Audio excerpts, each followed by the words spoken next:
We are recording. Good. For a very evil chapter. Yes. A dark chapter. That got dark very quickly. Very quickly. So we'll open with a neat little bit of news. I went out and bought the third book, The Hero of Ages. Oh. Yeah. Obviously, we're still a far way off from actually getting to it, but it's nice to have on the shelf. I will endeavor to join that club of having this on the shelf. Be nice to have. Neat. Got a new bookshelf, so it all works out. Yay. But I have to ask, Kitty, after last week's episode, what we're about to record, how are you feeling? You know what? Okay. I knew that this was going to be like, my first reaction was, oh, Dorkus is going to be like, I told you so. Like, I don't know why I gave you that voice, like some sort of mom or auntie telling you I told you so. But anyway, I was feeling that. And then afterwards, I was like, he's a complex character and Vin can fix him, okay? Complex is a good word for it. No, but also he's definitely not good for Vin. But that's the thing. That's what happens. Get attracted to people that that are not good for you. So that doesn't make him. We know what's up with him. She is enamored with him, as you have used that word before, because he can understand her and all of that. So she's vulnerable to his wiles. But also, that being said, going into his motivations, I do think he does. He's curious about her for real, as much as he will get there. But we'll get there. As far as this chapter is concerned, the word obsession comes to mind. Unhealthy. Indeed. But the word that I wanted to bring up is a carryover from last session that I wish I had thought of to say last session. Projection. He is projecting a lot of his own issues onto Vin. And it absolutely. Bothers me. Oh, yeah. It bothers you? Yeah, well, I mean, that line, it bothers me. Maybe it hasn't bothered me yet. I'm just like, I notice it. Maybe it'll bother me now that you've said it bothers me. I mean, I hope it... Think about you emotionally animating me. You're writing my emotions. That was not the intention. And we get a Straff POV. No, I could have done without it. Thanks. I really could have done without this revelation. I suspect I might have a controversial opinion regarding Straff and his POV. Yeah, okay. I think you... Yeah. No, not that controversial. Yeah, not that controversial, everybody. Relax. Okay, but I will leave that. Straff is a very, very, very bad man. That's monster. A nice way of putting it, yes. Mm-hmm. Yes. But I will leave the reveal to my potentially controversial opinion till we actually get to his POV. Until then, hello and welcome to the No One Asked You podcast. For this particular series, I am joined by my wonderful co-host, Matt Don Kitty. Dorkus and I are both going into the story completely new with almost no knowledge of the story or world. Each segment, we intend to cover what happens in each new chapter and discuss our experience along the way. Hold on to your butts, because this is Ascension Unleashed, a blind read-through, and today we will be covering Chapter 18. Chapter 18! If only the deepness hadn't come when it did, providing a threat that drove men to desperation in both action and belief. That directly goes against something Alendi said, where he was like, oh, well, it's unfortunate that something as bad as the deepness made everybody come together, but it's good that there is unity. But this is like this is a continuation of the if onlys from Kwan, because we had last chapter we had if only the terrorist religion and belief in it, the anticipation hadn't got spread beyond our people. Now we've got if only the deepness hadn't come when it did. So Kwan is nice and regretful. Yep. Because we've been talking so much about the parallels between what happened in the past and what is happening now, I felt that this might have been a little clue, a little foreshadowing as to how things might play out when confirmation that the deepness has returned becomes widespread. Yeah. Just think about it. It's not just a revelation that everybody else can be like, oh, okay, that sucks, and carry on living their lives. Mm-hmm. It's quite a massive occurrence that would happen, and people would be pushed into different kinds of actions and beliefs. Action in both action and belief. Yeah, there would be their beliefs are changed as well. Yeah. They might be angry, just considering, we've already tackled the idea of, the people going, oh, the Lord Ruler left us. Why did he leave us? Because they just don't know anything better. The mists can hurt us now, but the Lord Ruler protected us. Yeah, all of that, that sort of belief can definitely grow and get into this. Oh, now Vin is not the heir of the survivor. She's the killer of the Lord Ruler, So consequences far-reaching. And also just the theme, I suppose, if we just look at this thematically, things that happen, threats drive people into desperation in both action and belief. And you can see that in this chapter from our dear old Watcher. Yeah, who I suspect is a very desperate character.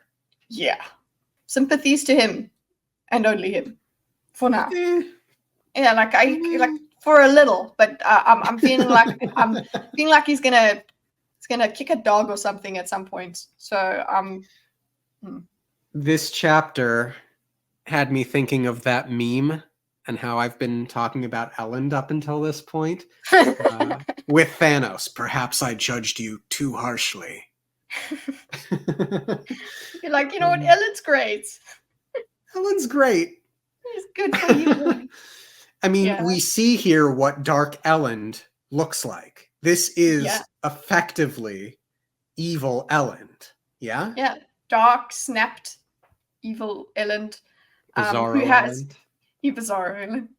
But yeah, he has, I suppose we could say, he has those like revolutionary ideas gone very far off the deep end, I suppose.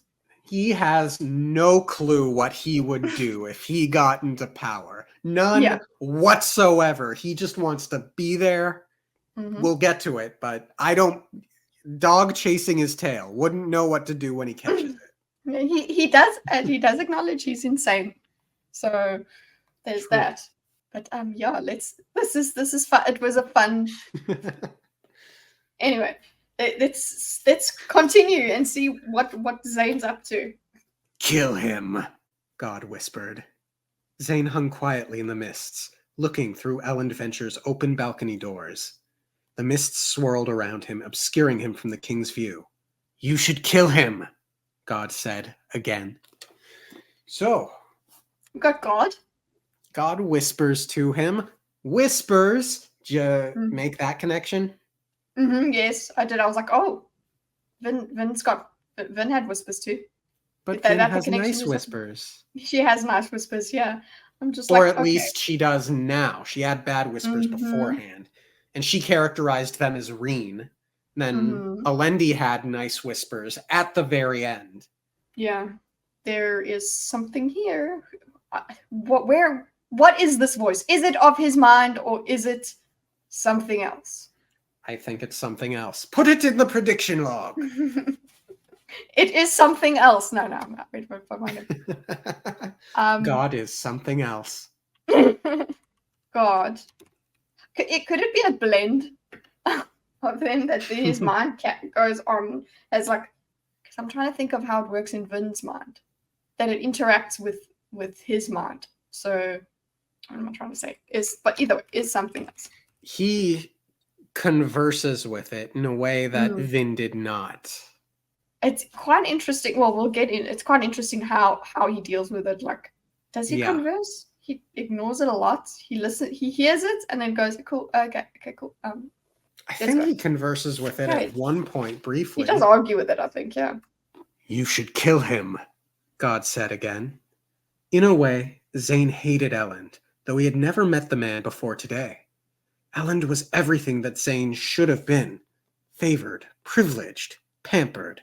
He was Zane's enemy, a block in the road to domination, the thing that was keeping Straff, and therefore Zane, from ruling the central dominance. But he was also Zane's brother. Damn! Reveal! Yeah, I didn't see it coming. I don't. Me either. Yeah, I'm happy that I didn't. I don't need to. It's a great reveal. Yeah, it's interesting. It adds to the family drama. Mm-hmm. Adds to the dynamic of why, like, it's not just, like, I did think, oh, he is a Scar. And we actually just aired the one of the first chapters where the Watcher is talking to Vin. At that point, we don't know it's Zane. Mm-hmm. And we, one of the things I'm like, oh, he's a Scar Mistborn, which is kind of correct because hello, he's not a, but yeah, he's a Jon Snow basically that actually wasn't even kept in the castle. Seems like it was kind of just brought. Except this is a misty world, so it would be John Mist or John Soot, John Fog, John Ash, John Fog. So he's probably Ska. Yeah, no, but not confirmed. Yeah, well, he's a bastard and has gone through different. He's gone through a way different life. He's been suffering. He has not been pampered. So whoever his mother was not okay, as in like it was not part of nobility. Seems like he's had a tough life. We don't actually know that for certain. Mm-hmm. We just know that the parents weren't married. Mm-hmm. Well, he does refer to his life as suffering. So I'm wondering, he was not privileged, not pampered, none of that. So maybe, but it does make sense. Like he could think of himself as just by not having the title, by not being legitimate, he's suffered a lot. Yeah, I mean, just these few opening chapters alone, he seems like a very envious person. Mm-hmm. And he really does. You were talking about the dog chasing his tail. He really does think, okay, like if Straff rules, then he will rule, because he rules Straff somehow. He has some sort of, in his mind, he thinks, okay, getting Straff to dominate the dominances will be the same as him leading. Like his goal is literally the word domination, road to domination. So we've got more domination. We've got more Dominate. Of the more of the Rashek arc. Thanks for that. The other thing about this opening passage here is between God whispering to him and that first paragraph about him and the mist swirling around him, obscuring him. Mm-hmm. I had a brief image of the mist monster that Vin has been dealing with as being the one to whisper to him and concealing him. I don't think that is entirely accurate on reflection, but that was the image I had in my mind. Was a consideration, yeah. Yeah, but he was also Zane's brother.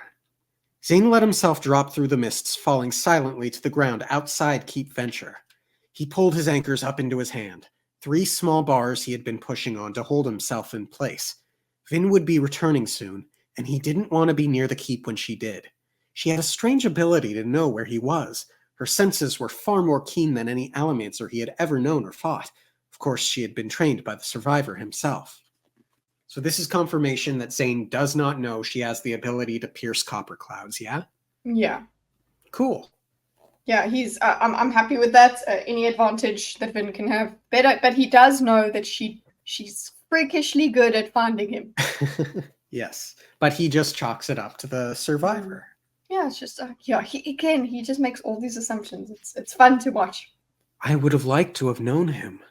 He was a man who understood the power of being Mistborn, a man who didn't let others control him, a man who did what had to be done, no matter how ruthless it seemed. Or so the rumors said. So this is a consequence of Kelsier being Dark Kelsier. Mm-hmm. Yeah, and and also him being dark, he will take the darkest interpretation of Kelsier's actions. He will find the darkest interpretation for this person's motivations. Like you said in the beginning, the projection. He projects everything. He's like, oh, this man doesn't let people control him. Meantime, if he knows the truth, maybe he'll think that caring about people makes them control you. You're not supposed to care about people. So yeah, I think the key word for this character is projection. Very much so. It's yours, Take but I've decided that was a great interpretation. Thank you. It's yours. My gift to you, Kite. Thank you. Zane lingered beside the outer keep wall, below a buttress. He stooped, removing a cobblestone, and found the message left there by his spy inside Ellen's palace. Zane retrieved it, replaced the cobblestone, then dropped a coin and launched himself out into the night. Thanks, Branderson. Spy. Okay. Oh. I mean, I know that's why I did it. But So I think this might be a point against it being Orasur.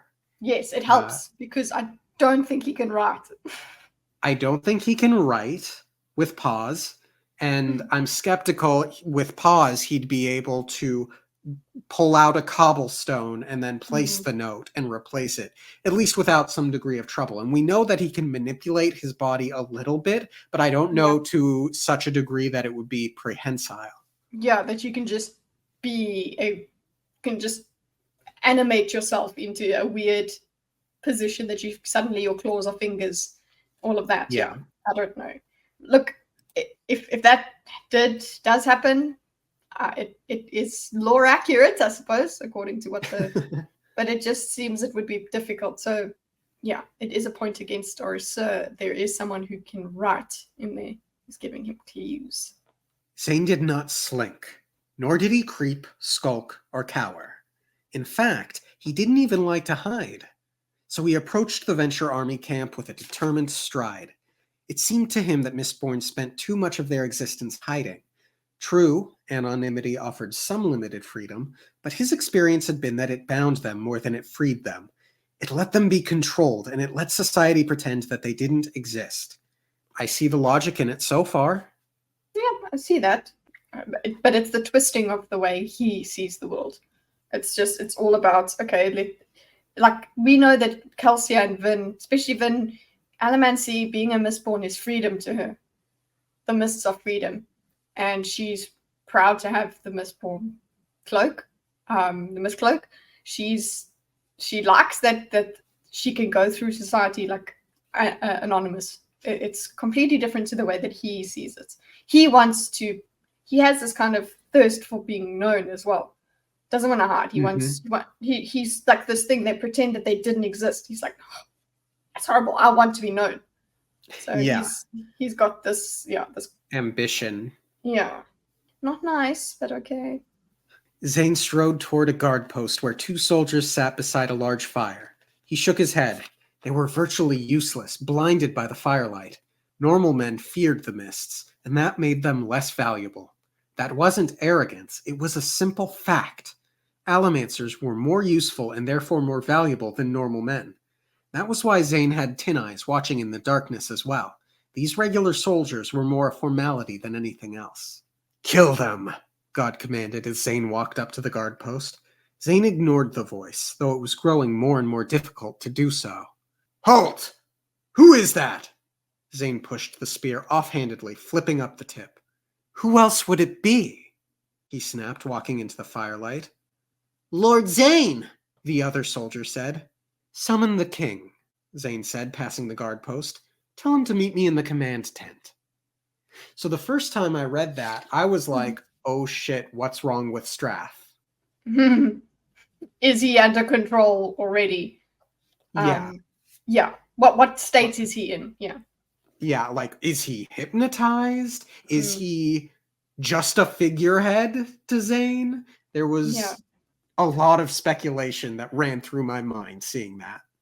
Well, Zane thinks that he is in this manner. He is like, Zane is really acting. He's acting like he's got already. Yeah, it's great. I'm saying it's great in that it's entertaining, and I hate it for Vin. Don't worry, but a great character to keep it at a very far distance. Yes, well said. But my lord, the hour is late. His Majesty is probably... Zane turned, giving the guard a flat stare. The mist swirled between them. Zane didn't even have to use emotional allomancy on the soldier. The man simply saluted, then rushed off into the night to do as commanded. Zane strode through the camp. He wore no uniform or mist cloak, but soldiers stopped and saluted as he passed. This was the way it should be. They knew him, knew what he was, knew to respect him. Sure. They're scared of you, dude. Okay, I don't know about respect. That okay, yes, you have a certain respect for a poisonous, a venomous snake. Okay, because you have to respect that it's going to strike at you, and you have to keep a distance. It's not that you're like, wow, that's a great person, that's a great creature. It's more like, okay, stay away, scatter, everybody. But this does also come in with contrast of like, Ellen is trying to get people to respect him. He doesn't have the Mistborn trait. He can't just be dangerous. He's got nothing but his wits about him. Yeah, and he's working to improve himself to do it. The method is different. Zane makes them fear him. Mm-hmm. And there's so much insecurity, I think, in this. Yeah. Oh, so much. And it's just that the way he walks around he's so delusional about himself. But again, that is just, it's so interesting. Yet a part of him acknowledged that if Straff hadn't kept his bastard son hidden for most of his life, Zane might not be the powerful weapon that he was today. That secrecy had forced Zane to live a life of near squalor, while his half-brother Elend had been privileged. Now, while rumors were growing about the existence of Straff's Mistborn, few realized that Zane was Straff's son. Plus, living a harsh life had taught Zane to survive on his own. He had become hard and powerful, things he suspected Elend would never understand. Unfortunately, one side effect of his childhood was that it had apparently driven him mad. So that's where I'm like, Scott. But then again, he is also so arrogant that like him saying near squalor is like, what, your house wasn't keep venture, so you're like, that's squalor. Like your house was manor, this manor over there, and that's some squalor. Manor in the countryside. Mm-hmm. Yeah, and just he does all this projection onto Elend and onto Vin.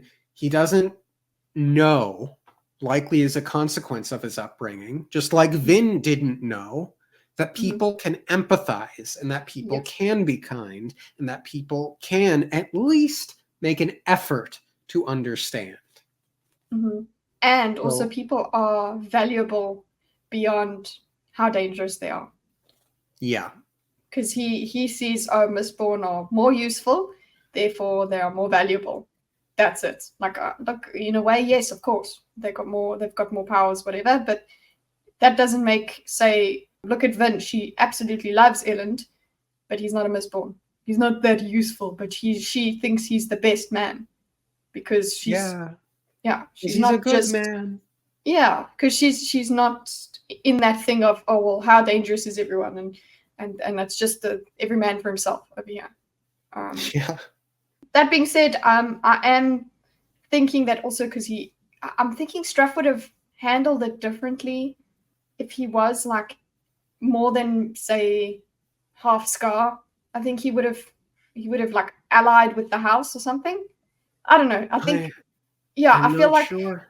I don't know. I just feel like maybe I'm believing him too much. The fact that he said he was in squalor. But then now that I think about it, when he says near squalor, it's like, excuse me, Vin would never say near squalor. She would just say squalor. Yeah. But then again, maybe he supported him. I don't know. Either way, also there's the resentment. Of course, that's part of this character that I'm supposed to be Elend. I'm supposed to have what Elend has, which is also probably why there's this projection of like Vin. He would be interested in Vin. It's a sinister interest in Vin because it's like, oh, well, this is my brother's toy. I want to play with it. Sorry, Vin. Yeah, perhaps. I think he's crushing on her. And no, he is. But it's also it's another layer of his fascination with her. It's just like, well, she belongs to Elend. Kill him, God whispered as Zane passed another guard. The voice spoke every time he saw a person. It was Zane's quiet, constant companion. He understood that he was insane. It hadn't really been all that hard to determine, all things considered. Normal people did not hear voices. Zane did. Regardless, he found insanity no excuse for irrational behavior. Some men were blind, others had poor tempers, still others heard voices. It was all the same in the end. A man was defined not by his flaws, but by how he overcame them. Now this is cool, Zane. That's the best Zane we get this chapter. Yeah, it's great. Yeah. Come on, keep going. I like the simple, just like, oh, I've accepted that I've got this, and so there's a part of him that's strong and good in that it has become more difficult to ignore the voice. But imagine having that goddamn voice the whole time. Every time you see someone, like, kill him. I would be so irritated. Be like, oh, could you not? Like, oh, let me guess. There's a person approaching. Let me guess. Must I kill him? I would be so just. Poor guy. Also, Dark Passenger vibes. I just finished watching Dexter for the second time. I suppose this is Dark Passenger-ish. Yeah, just I a lot can see simpler. that. Just a lot simpler and a lot more literal. Kill. But he conceptualizes his Dark Passenger as God, which is interesting. And he himself does not have a stream of consciousness that refers to the voice as God. It is merely the text that refers to it as God. But it is his POV. Therefore, I think it's fair to say that this is how he conceptualizes the voice. Yeah? Yeah, absolutely. It has the name God in his head, but then when he thinks about it, it's a voice. He knows that it's he knows that it's just the voice that comes around with him, but he's named it God. And so Zane ignored the voice. He killed when he wanted to, not when it commanded. In his estimation, he was actually quite lucky. Other madmen saw visions or couldn't distinguish their delusions from reality. At least Zane could control himself, for the most part. He pushed on the metal clasps on the flaps of the command tent. The flaps flipped backward, opening for him as the soldiers to either side saluted. Zane ducked inside. "My lord," said the night watch officer of command. "Kill him. He's really not that important." "Paper," Zane ordered, walking to the room's large table. The officer scrambled to comply, grabbing a stack of sheets. Zane pulled on the nib of a pen, flipping it across the room to his waiting hand. The officer brought the ink. "These are troop concentrations and night patrols," Zane said, scribbling down some numbers and diagrams on the paper. "I observed them tonight while I was in Luthadel." "Very good, my lord. We appreciate your help." Zane paused. Then he slowly continued to write. "Soldier, you are not my superior. You aren't even my equal. I am not helping you. I am seeing to the needs of my army. Do you understand?" "Of course, my lord." "Good," Zane said, finishing his note and handing the paper to the soldier. "Now leave, or I'll do as a friend has suggested and ram this pen through your throat." That was so lame. I'm sorry. Lame as in, you're so petty, dude. Look at you. Look at you, big edgy boy. Oh, edgy boy. You're not my superior. I need to tell you that I need to tell this person that they're not an equal or a superior. I have to tell them that I could kill them and I'm not helping them. I can't. How dare this person say something like that? I need to spend breath to put them in their place. And everyone needs to know that I am in charge. Yeah, it comes off as, it's so distasteful. It's so, oh, get out of here, Zane. Like, what? Look at you, boy. Oh, you're so edgy. I'm so scared of you. It's giving insecure. Never forgets a slight, real or imagined. What's that from again? I don't remember, but that is it's familiar. That's why I went, Yeah. If anyone can remember in the chat, let me know. Never forgets a slight, real or imagined. Future Dorkus will know. I feel like it. Yeah, he's generally smarter than present Dorkus. Yes, that is definitely just he knows more. He's lived longer. He's got wisdom. The soldier accepted the paper, then quickly withdrew. Zane waited impatiently. Straff did not arrive. Finally, Zane cursed quietly, then pushed open the tent flaps and strode out. Straff's tent was a blazing red beacon in the night, well lit by numerous lanterns. Zane passed the guards, who knew better than to bother him, and entered the king's tent. Straff was having a late dinner. He was a tall man, with brown hair like both his sons, the two important ones at least. He had fine nobleman's hands, which he used to eat with finesse. He didn't react as Zane entered. "You're late. Kill him." Zane clenched his fists. This order from the voice was the hardest to ignore. "Yes, I'm late." "What happened tonight?" Zane glanced at the servants. "We should do this in the command tent." Straff continued to sip his soup, staying where he was, implying that Zane had no power to order him about. It was frustrating, but not unexpected. Zane had used virtually the same tactic on the night watch officer moments before. He had learned from the best. At this point, I'm thinking, good Straff, assert your dominance to this I love uppity little shit.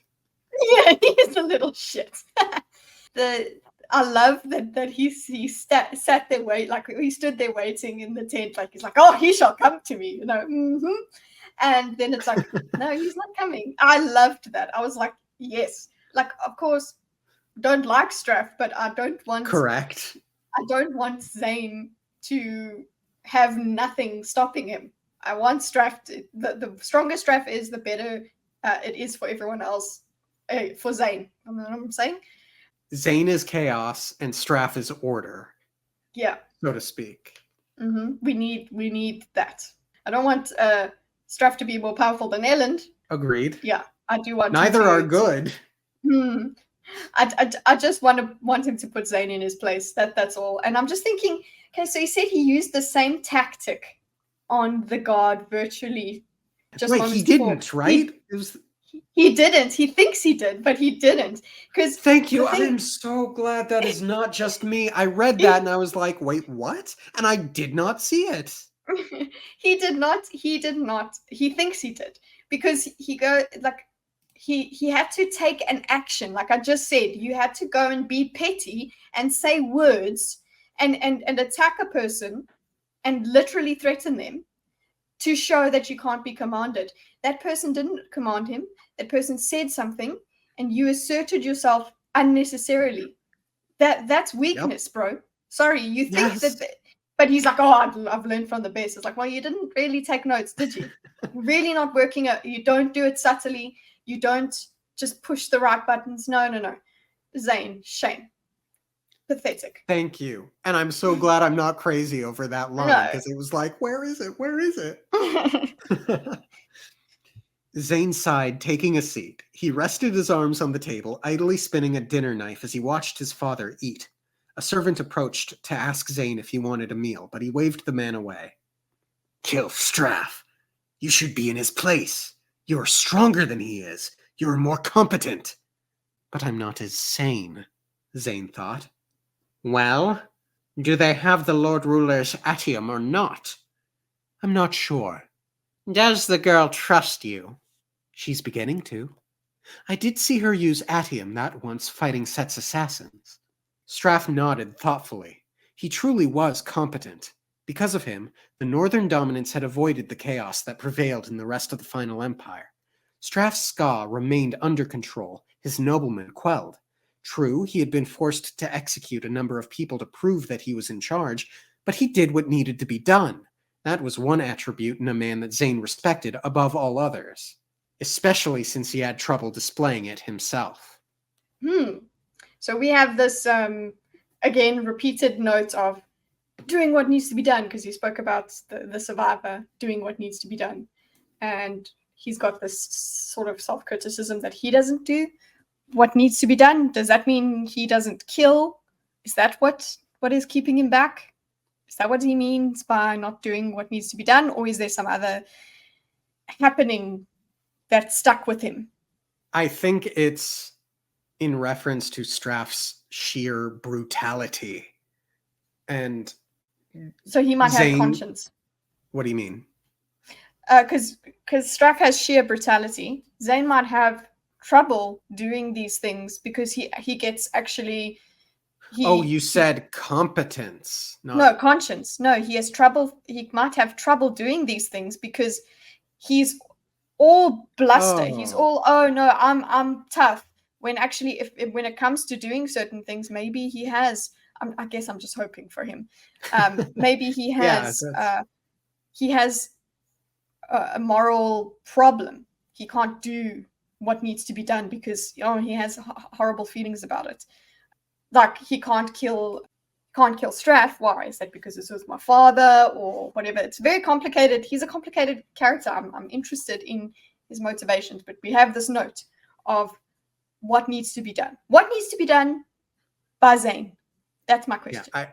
I think that's a very optimistic interpretation and hope for She can Zane. fix him. Yeah. I think this is Zane admiring Straff's competence and the respect that he seems to inherently command through sheer force of charisma which Zane seems to lack. Mm-hmm. But it's so interesting. It speaks to Zane's own hypocrisy in that he doesn't see his rational self doesn't seem to want to actually stop Straff. He seems to want Straff in charge, or at least a part of him does, which means that he is playing the nobleman games, Mm-hmm. the games that he seems very upset that Vin is playing. Yeah, he's playing it. He's He's definitely he's hypocrite. playing it more than Vin is. Vin's in it to protect the ones she loves. Yes. Zane is in it for the power. Those are Yeah. two very different games. Yeah. The power game is the game he's talking about, yeah. Yeah. Vin is just playing the can we live, can we survive, can we love game. So completely different games. Kill him! You hate him. He kept you in squalor, forcing you to fight for your survival as a child. He made me strong, Zane thought. Then use that strength to kill him! Zane grabbed the carving knife off the table. Straff looked up from his meal, then flinched slightly as Zane sliced the flesh of his own arm. I read that. I was like, oh, shit, this guy is crazy. Yeah, he's like, okay, I need to do something. So He's a cutter. yeah. He cut a long gash into the top of his forearm, drawing blood. The pain helped him resist the voice. Phew. It's dark, man. It's really dark. Mm-hmm. So it's like, look, that is the mechanism that people in the real world with problems that is part of the mechanism they use is the cut to feel alive. For him, it's just he's got to do some sort of damage. He's got to focus on something else. He's got to have this intense feeling so that he can just resist this urge. Yeah, I get the sense yoga isn't enough to put away the No. voice. And it seems you know what that also made me think of? It's like this guy's got scars all over him that are, it's a good parallel to Calcio, who has scars from Hathson. Oh, I love that. How did I not? Oh my. Yay, Oh. sometimes I get things, guys. Yay. Yeah. Oh. That shook me. Just think about it. Like we have he was getting scars to survive as well. Zane, I suppose is it making you sympathize with Zane or not? I'm sorry, I'm in this like state of I just like it was right there. yeah, whoa. I'm just glad I could get something. Yeah, no, this is fantastic parallel. Does it make me sympathize with Zane more? I mean, the fact that he has to do this to drown out the voice alone is enough to be like, I feel bad for you. Yeah, that's especially because I don't think it's schizophrenia. I think someone is doing this to you. But the parallel to Kelsier, it does not actually make me empathize with him more. To me, it makes me judge him as well, because then I'm just like, yeah, Kelsey also had to deal with stuff, and he still came out of it good. Yes, arguably Kelsey was older, so he also went through certain things. Yeah. Yeah, we've got, but then again, Vin hasn't noticed many scars, but still, the fact is he's got. To me, that was the image that I was given, is that it's the only way that the pain helped him resist the voice. This is something that he does. Oh gosh, but then what happens when Vin sees the scars? She's gonna think of Kelsier, and Yep, she's already thought, why didn't I think of Kelsier as a romantic partner? Yep, Oh it's gonna play no. into her Oh vulnerabilities. No. Yeah. And she's gonna feel, because again, she's gonna have the same sort of thing that I have, where she's optimistic about Zane, because Zane, I can fix him, kind of thing. no. Because also she's broken, so she's broken. And when I say she's and broken, Ellen's comparing himself to the survivor too. Mm-hmm. Yeah, it's working. Why are you doing this to me, Brandon Sanderson? Vin just wants to be understood. So if she can project her being misunderstood, she can also do projection and make Zane into the answer to all her prayers. Yeah. Maybe Zane can understand me. He's a misborn. He understands what it's like, and he's also been through pain, because if he is Scar as well, he's also had a tough life on the streets. Ellen will never understand how tough my life was. Yeah. Straff watched for a moment, then waved for a servant to bring Zane a towel so he wouldn't get blood on the rug. You need to get her to use Atium again. Elend may have been able to gather 1 or 2 beads. We'll only know the truth if she runs out. In fact, what you need to do is get her to tell you where the stash is hidden, if they even have it. Zane sat watching the blood seep from the gash on his forearm. She's more capable than you think, Father. Straff raised an eyebrow. Don't tell me you believe those stories, Zane. The lies about her and the Lord Ruler. How do you know they're lies? Because of Elend. That boy is a fool. He only controls Luthadel because every nobleman with half a wit in his head fled the city. If that girl were powerful enough to defeat the Lord Ruler, I sincerely doubt that your brother could ever have gained her loyalty. That's Straff's well-known hubris here. Mm-hmm. You know what? Continue underestimating him. Fine. Continue underestimating Vin. I'm okay with it. Whatever you want. It helps. Same. It'll be his downfall, certainly. Mm-hmm. I mean, if he's so much of a fool, I know you have justified this Straff by saying the smart ones left the city. Mm-hmm. But are you really going to wipe with a broad brush everyone else that stayed? Yeah. And the fact that he has managed the Scar without, the kind of brutality that Straff uses. Yeah. But he just doesn't value that kind of management. He also thinks that Ellen's useless. Yep. Oh, question. Remember I don't think it's going to happen, but remember we wondered about Ellen, about snapping. Would Ellen snap if Vin was in danger? Ooh. But I don't think that's going to happen. I don't think Brandon Sanderson would do that. The fact of having the 2 brothers, one not misborn and one misborn, maybe he would be a misting if he did snap. If he did, I think it wouldn't be that he would be a misborn. But yeah, I'm not thinking Ellen snaps. It was just a consideration. I agree. Do you think Zane will switch sides, though? Do you think he will be redeemed? I'm hoping so. Redeemed all the way? Probably not. Do you think it will be a death in redemption trope? Probably.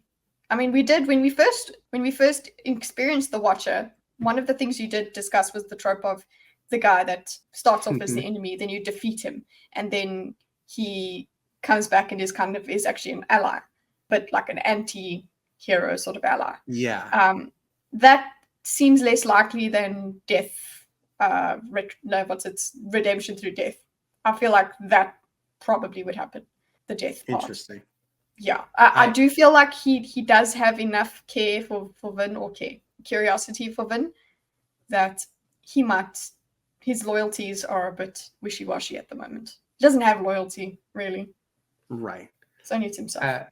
And so it's stated by me, I do think that he will be redeemed. I don't know yet if it will be death and redemption, but I do think there will be a redemption and he will switch sides at some point. Okay, so can I put that in prediction log? Zane switches Yes. sides and is redeemed. I need to plug in Yes. my keyboard for this. Just hold on. So yeah, we've got the switches sides. Zane switches sides and is redeemed. So is that to say redeemed through death or just you don't know, just redeemed? I do not know yet if it will be death and redemption, but I do think he will in some way be redeemed. Yeah. You know what? The reason I stay away from the redeemed is because we hoped so much for Roshek to be redeemed. Oh, you're right. We did. I still want it. Oh well. And Rip Roshek. Yeah, like we knew. Look, you can't really be redeemed from that, but you know what? Like, at least have some realization at the end that you were beyond redemption. That's still something, you know. Yeah. Well, that's why folks like the death and redemption trope. It's a powerful trope. Yeah, you're taking responsibility and knowing that you've done wrong. Ta-da! Yeah. I'm Mary Poppins, y'all. I don't know what that's from. Guardians of the Galaxy. Oh. Or is it? I think it's Guardians 2. Zane cut another slice in his arm. He didn't cut deeply enough to do any real damage, and the pain worked as it usually did. Straff finally turned from his meal, masking a look of discomfort. A small twisted piece of Zane took pleasure from seeing that look in his father's eyes. Perhaps it was a side effect of his insanity. Anyway, did you meet with Elend? Zane nodded. He turned to a serving girl. Tea, he said, waving his uncut arm. Elend was surprised. He wanted to meet with you, but he obviously didn't like the idea of coming into your camp. I doubt he'll come. Don't underestimate the boy's foolishness. Either way, perhaps now he understands how our relationship will proceed. So much posturing, Zane thought. By sending this message, Straff took a stand. He wouldn't be ordered about or even inconvenienced on Ellen's behalf.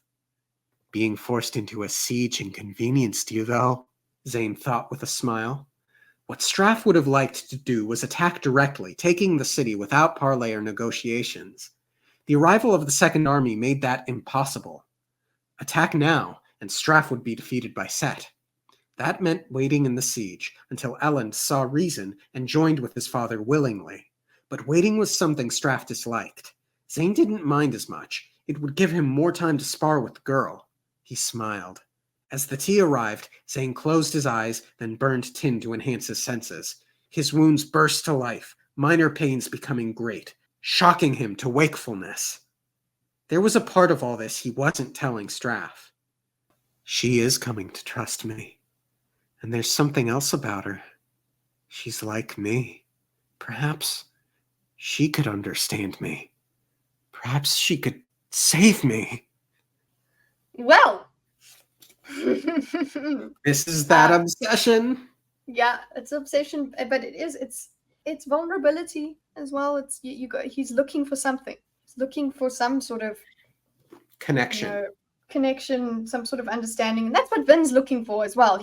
Brandon Sanderson is showing us the other side, because we have Vin, maybe he can understand me, and now we have Zane, maybe she can understand me. So they're both looking for this understanding. That's something that could bring them together.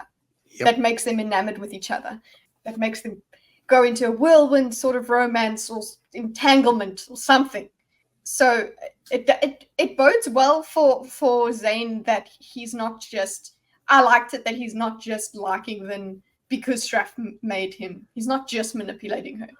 He's got his own motivations for spending time with her and trying to get her to trust him, because he wants to be saved. It's endearing. Yeah.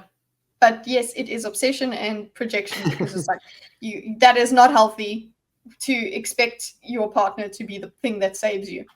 And there's a moment later where I think it gets even worse, but I'll call that out when we get there. Mm-hmm. He sighed, opening his eyes and using the towel to clean his arm.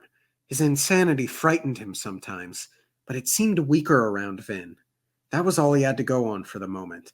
Oh, I guess it wasn't that much later. That's the moment. It seems weaker around Vin. I don't think Vin's doing anything particularly special. I don't even think it's the good whispers, like fighting the evil whispers ethereally around the two of them. I think it is literally the obsession that he's just like not thinking about the dark voice as much. It is like overriding everything else. Yeah, it's it's the part of him.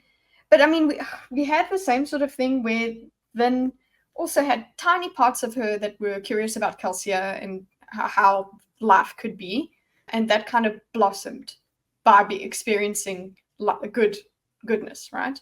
So that seems to be happening with him when he's around Vin, because he's focused on her. And yeah, that is obsession, that is unhealthy, but it's you know what, even though it is crust-based growth, it's some sort of growth. It's keeping the darkness at bay. That is something, because he's had nothing. He's been alone. He's just had this damn voice to fight with. And now but the thing is, when Vin doesn't do, with an obsession like this, if Vin does something that he doesn't like and says something that he doesn't like, there's that controlling nature. It's like, no. This is your motivation. You have to think the way I imagined you to think. Like that is the danger of obsession, is that when the person doesn't do what you want them to do and is a real person, you lose your crap. You absolutely. Yeah. So I can see that happening where Vin says something that because he already like says, oh, you're playing their games and things like that. And Vin's like, no, I love them. Like, oh, she doesn't love them, whatever. He projects all of this. And when it comes down to it, Vin will not act the way that he wants her to.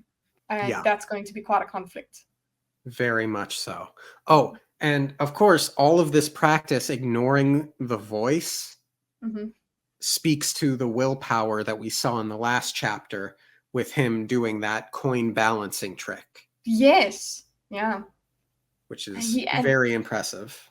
Yeah, and he does put himself through a lot of strain. It's a way of coping for himself. He clearly has tremendous willpower. Yeah. He accepted his tea from the serving girl, long braid, firm chest, homely features, and took a sip of the hot cinnamon. Straff raised his own cup, then hesitated, sniffing delicately. He eyed Zane. Poisoned tea, Zane? Zane said nothing. Birchbane, too. That's a depressingly unoriginal move for you. Zane said nothing. Straff made a cutting motion. The girl looked up with terror as one of Straff's guards stepped toward her. She glanced at Zane, expecting some sort of aid, but he looked away. She yelled pathetically as the guard pulled her off to be executed. She wanted the chance to kill him, he thought. I told her it probably wouldn't work. Straff shook his head. Though not a Mistborn, the king was a Tin-Eye. Still, even for one with such an ability, sniffing birchbane amid the cinnamon was an impressive feat. Zane, Zane, what would you do if you managed to kill me? If I actually wanted to kill you, Zane thought, I'd use that knife, not poison. But he let Straff think what he wished. The king expected assassination attempts, so Zane provided them. Okay, so that's... You can take that line two ways. One, he does actually want to kill Straff, and therefore he's power hungry and playing the games. Or two, he doesn't want to kill Straff, and therefore he is Straff's man, and therefore he is playing the games. Either way. Either way. Yeah, he's not as much of an outsider as he thinks. Yeah. He's definitely involved. He's definitely playing. They control him without directly. So do you think that he actually wants to kill Straff, or what? I think he's got this need that he needs to. He's got an itch of trying to kill Straff. He needs to have something going. He needs to keep threatening him. He needs to keep playing this game. But I don't think, like you said, he's like a dog chasing his tail. I don't think he truly wants to get to that. He has hatred for him, but I don't think he wants to actually eliminate him. He just Gotcha. fantasizes about it. He keeps it there, dangling in front of him, like, oh, that can keep me Gotcha. going. Yeah. Straff held something up, a small bead of atium. I was going to give you this, Zane, but I see that we'll have to wait. You need to get over these foolish attempts on my life. If you were ever to succeed, where would you get your atium? Straff didn't understand, of course. He thought that atium was like a drug and assumed that Mistborn relished using it. Therefore, he thought he could control Zane with it. Zane let the man continue in his misapprehension, never explaining that he had his own personal stockpile of the metal. It's not unclever, and I could totally see Straff being under that misapprehension. Yeah, it's clever to keep him under that misapprehension. It's not real control. There is still actually control that Straff has over him just by virtue of being Straff, being his father. So there's that control that he's denying, okay, that he thinks that it doesn't exist. But it is clever to let Straff think that he's got a certain kind of control. This atium thing, fine, go on. And now I'm just like, okay, we've got a stockpile that can become useful to Vin. Very useful. That brought him to face the real question that dominated his life. God's whispers were returning now that the pain was fading, and of all the people the voice whispered about, Straff Venture was the one who most deserved to die. Why? Why don't you kill him? Zane looked down at his feet. Because he's my father, he thought, finally admitting his weakness. Other men did what they had to. They were stronger than Zane. You see? What is the thing that Zane cannot do? Kill Straff. He can't do the thing. Can't do what needs to be done because it's his father, his weakness. Indeed. So I don't know why though. It's like, yeah, Straff's his father, but he's not. It's like, but he's still Straff, dude. So like, wow, like even Elend is over the fact that his father is he's like, yeah, this is not a good guy. So here's the plan, Zane. Set up the meeting between Elend and Straff, kill Straff, give Straff's army over to Elend, and then ridiculous. It would never happen. We want that to happen though. We want it to be nice and neat. And Zane kills Straff and goes, oh my gosh, I love you, Elend. And then they're best friends forever. Yep. Should we start a delusion log? Like what would be our imaginary like little fancies? Like how it could happen. And we know it won't. But anyway. Nah. No. You're insane, Zane. Zane looked up. Do you really think you could conquer the Empire yourself if you were to kill me? Considering your particular malady, do you think you could run even a city? Zane looked away. No. So does that mean Straff knows about the voice? It's likely. Maybe he knows there is some sort of voice. But I mean, we do also have the external show of him being insane where he just cuts himself randomly. So true. That could be his particular malady. But he also very much says that he's insane as well. Like saying he tells people that. He told Vin that. So true.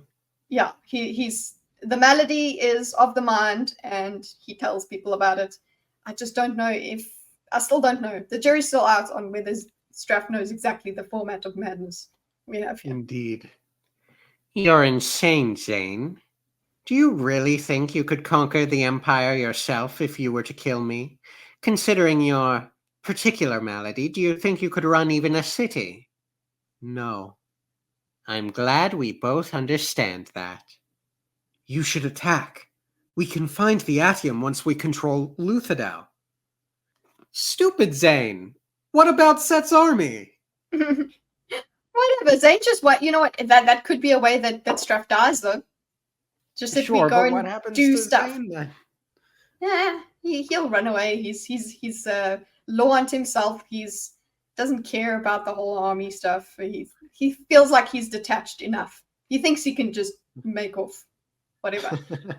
But I think that the reason he talks about that is part of that like itch that he wants to kill his father but cannot do it. oh, it would be quite convenient if he did something stupid and got himself killed.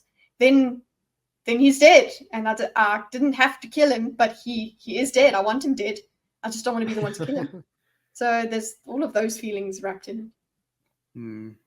Straff smiled, then sipped the tea. The poisoned tea. I was like, oh shit. Oh, Chad Straff. Sorry, that was a power move. It's a power move. He's like, okay, Zane, I'm playing your game. Look here. Ooh, what you gonna do? Dominance. What you gonna do? Yeah, what you gonna do? It actually flaunts Zane's weakness to him.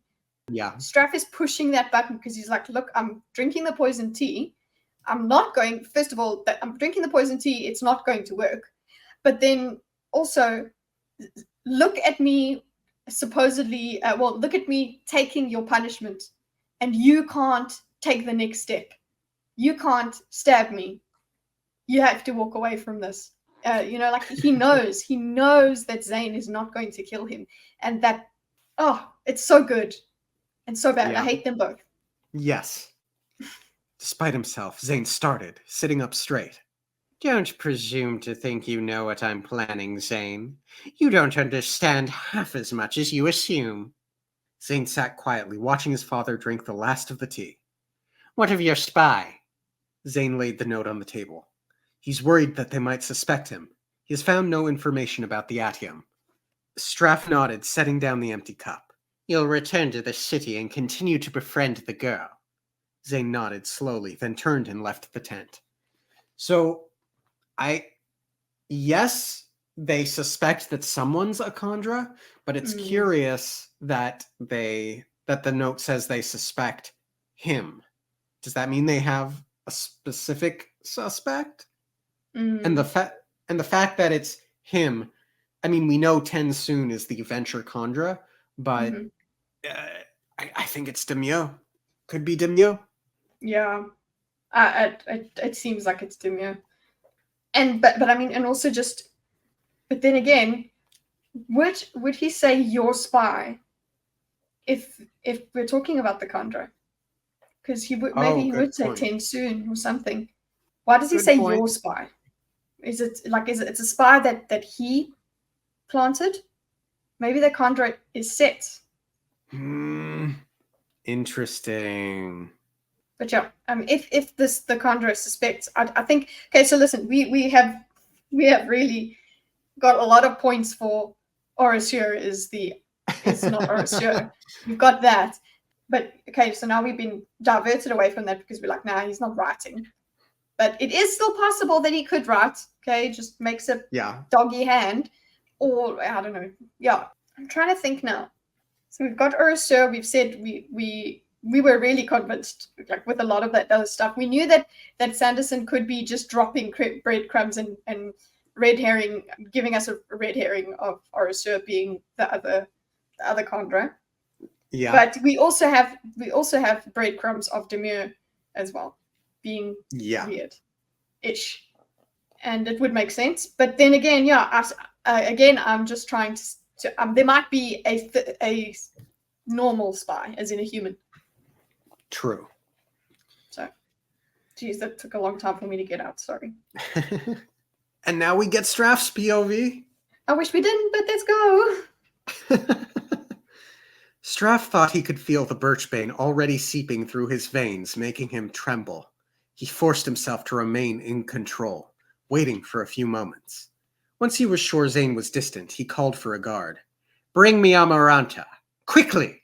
The soldier rushed to do his master's bidding. Straff sat quietly, tent rustling in the evening breeze, a puff of mist floating to the floor from the once open flap. He burned tin, enhancing his senses. Yes, he could feel the poison within him, deadening his nerves. But he had time, as long as an hour, perhaps, and so he relaxed. For a man who claimed he didn't want to kill Straff, Zane certainly spent a lot of effort trying. Fortunately, Straff had a tool even Zane didn't know about, one that came in the form of a woman. Straff smiled as his tin-enhanced ears heard soft footsteps approaching in the night. The soldier sent Amaranta right in. Straff hadn't brought all of his mistresses with him on the trip, just his 10 or 15 favorites. So you chuckle there. Yeah, geez, like it's not only do you have a mistress. You have 10 or 15. So wow. seems excessive. Mm. And I suppose we can get into my potential hot take here with regard to Straff. I felt this to be the case a little bit in the first Mistborn book. I don't remember if I brought it up or not. It might have been such a non-issue or such a small issue that I didn't think it merited being brought up, but it really exemplified itself in this chapter, I felt.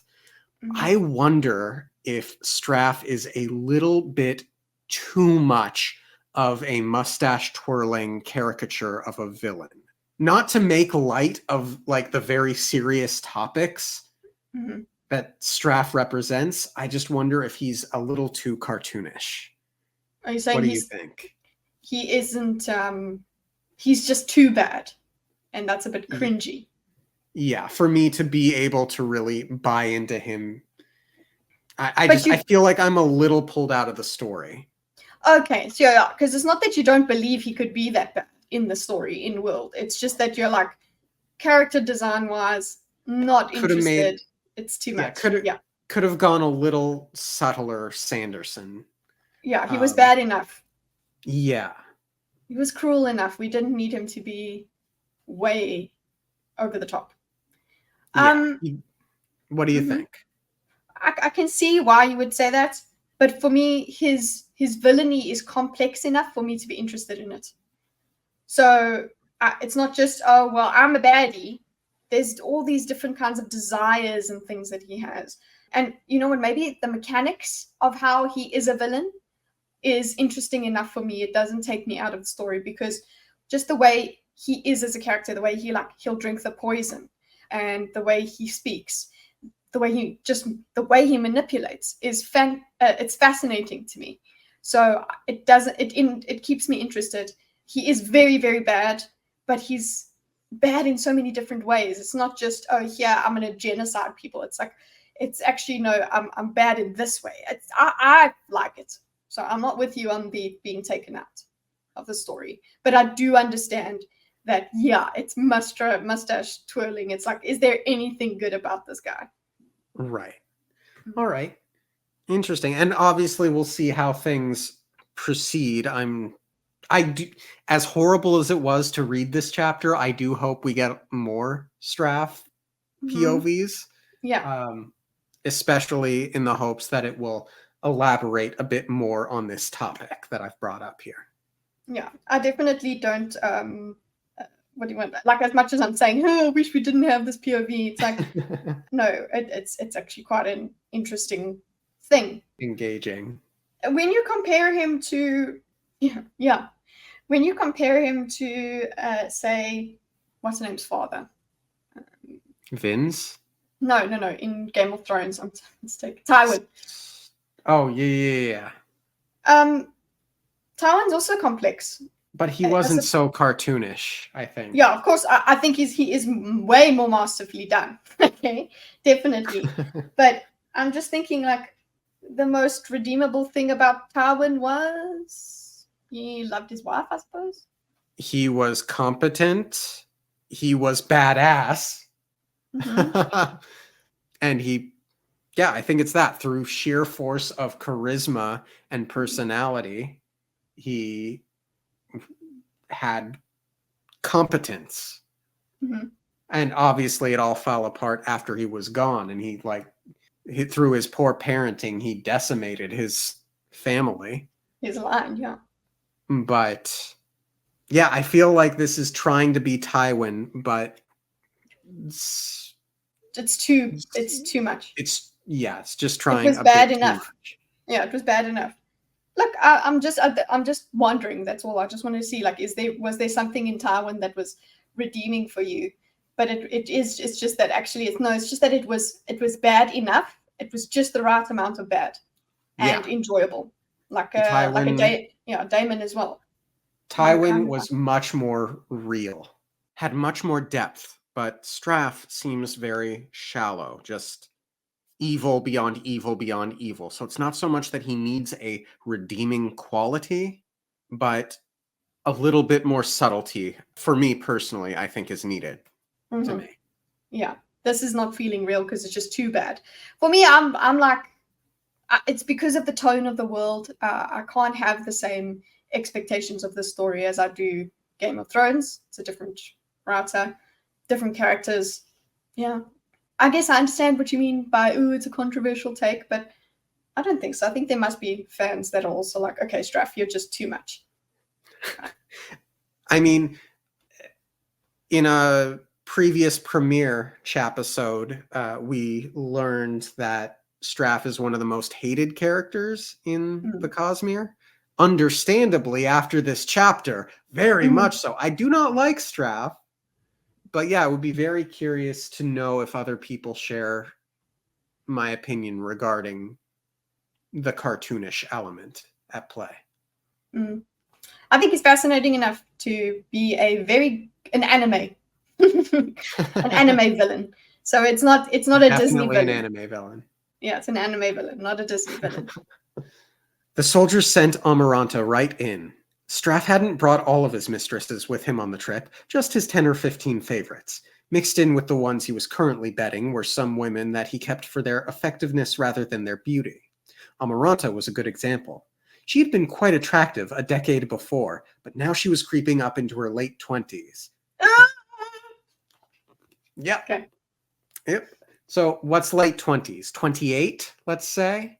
Meaning a decade would have been 18? Let's maybe not continue with that. Yeah. She's creeping into her late 20s. So that's like 26. So that's what I would think. Like she's almost in late 20s. You've gone over the hill of that 25-year-old, 26. Later 20s are on their way. Either way, not good. And what comes next makes it worse. Yeah. Yeah. And I'll be honest, that whole topic makes me very grossed out and very uncomfortable. So let's move. Let's move. Let's keep moving. That's the point. Let's just go through this discomfort because it's here to make you uncomfortable, to make you hate Straff more. Yes, and believe me, it does. Her breasts had begun to sag from childbirth, and every time Straff looked at her, he noticed the wrinkles that were appearing on her forehead and around her eyes. At 28! Okay, moving on. He got rid of most women long before they reached her age. This one, however, had skills that were useful. If Zane heard that Straff had sent for the woman this night, he'd assume that Straff had simply wanted to bed her. He'd be wrong. My lord, Amaranta said, getting down on her knees. She began to disrobe. Well, at least she's optimistic, Straff thought. He would have thought that after 4 years without being called to his bed, she would understand. Didn't women realize when they were too old to be attractive? Shots fired! First of all, it's like, okay, yeah, first of all, just listen, I'm not, too old to be attractive. It's just like, listen, that line is in the wrong place for you, sir. Yes.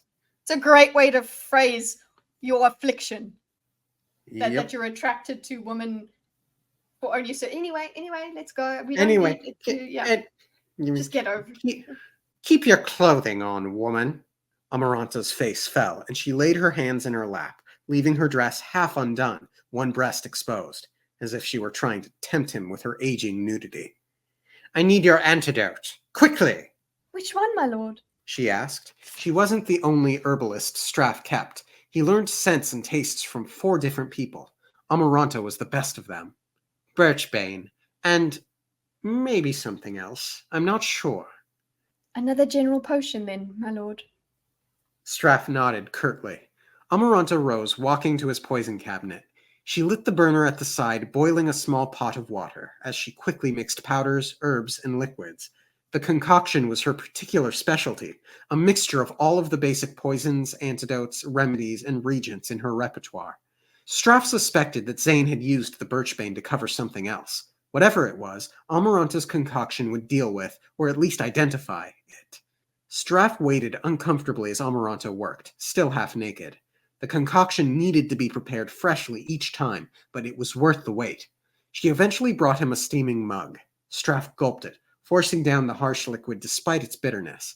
He immediately began to feel better. He sighed, another trap avoided, as he drank the rest of the cup to be certain. Amaranta knelt expectantly again. Go, Straff ordered. Amaranta nodded quietly. She put her arm back through the dress's sleeve, then retreated from the tent. Straff sat, stewing, empty cup cooling in his hand. He knew he held the edge. As long as he appeared strong before Zane, the Mistborn would continue to do as commanded. Probably. What a way to end that chapter, that one word. Probably. Probably. In my edition too. He hasn't factored in that Ellen's going to look strong in front of him, and that he actually is curious about the girl. It's not the only thing that's influencing Zane. And I wonder if this lady Amarantha is going to come back to haunt him at some point. I hope so. Yeah. Anyway, are we just going to sit in the discomfort of this last bit? Yeah. Yeah, it's very uncomfortable. But yeah, at least Straff knows that Zane's a wild card, so there's that. Yeah, he knows that. Yeah, there's that. But it's, you know what? This is the kicking the dog again, breaking its back again and again and again. Yeah, that it will be great when Straff dies, because he better die. Yeah. All right. Well, thanks for tuning in, everyone. Chapter 19 will be a blind read-through as promised. We are very excited to do it, so stick around. Good thanks, bye. Good thanks, bye.